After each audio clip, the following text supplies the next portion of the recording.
নমস্কাৰ। এটি প্ৰয়াসে মাথোন অস্থিৰ মনবোৰ স্থিৰ কৰাৰ হেঁপাহ, সমাজখন সুশৃংখলিত কৰাৰ দুৰন্ত ইচ্ছা। আহক অসমৰ এক জ্বলন্ত সমস্যা কাব্যিক ৰূপত শুনো। কবিতাৰ শিৰোনাম বান আৰু নাহে। বান আৰু নাহে, বান এইবাৰেই আহিব। বান আৰু নাহে, বান তাহানিতে আহিছিল। তেখেত তেতিয়া পাঠশালাত অ আ ক খ শিকাত ব্যস্ত আছিল। বান এনেদৰেই আহে, নদক ভেটা দি যেতিয়া ৰাখিব খোজে। নদখন তেখেতৰ দৰেই বৃদ্ধ। নদখনৰো মন যায় কিমাননো আৰু পূবৰ পৰা পশ্চিমলৈ বৈ থাকিব। মন যায় দুৰন্ত গতিত যেনি তেনি চেকুৰিবলৈ। শুই থকা নদ নদীবোৰ আজিকালি কাৰোবাৰ আঙুলিৰ ধাৰত নাচে।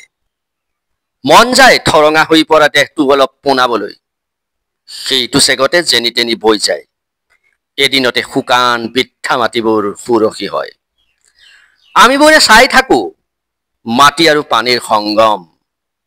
লাজবোৰ তেতিয়া আমাৰ হেৰাই যায় পানী আৰু মাটি চোৱাৰ হেঁপাহত। আপুনি ময়ো এদিন কাৰোবাৰ আঙুলিৰ ধাৰত নাচিম। আমি ভাবিম বান আৰু নাহে। বান প্ৰতিবাৰেই আহিব, যেতিয়ালৈকে নদ নদীবোৰ কাৰোবাৰ আঙুলিৰ ধাৰত নাচি থাকিব। বান আৰু নাহে, বান এইবাৰেই আহিব। বান আৰু নাহে, বান তাহানিতে আহিছিল। বান আৰু নাহে, বান এইবাৰেই আহিব। ধন্যবাদ।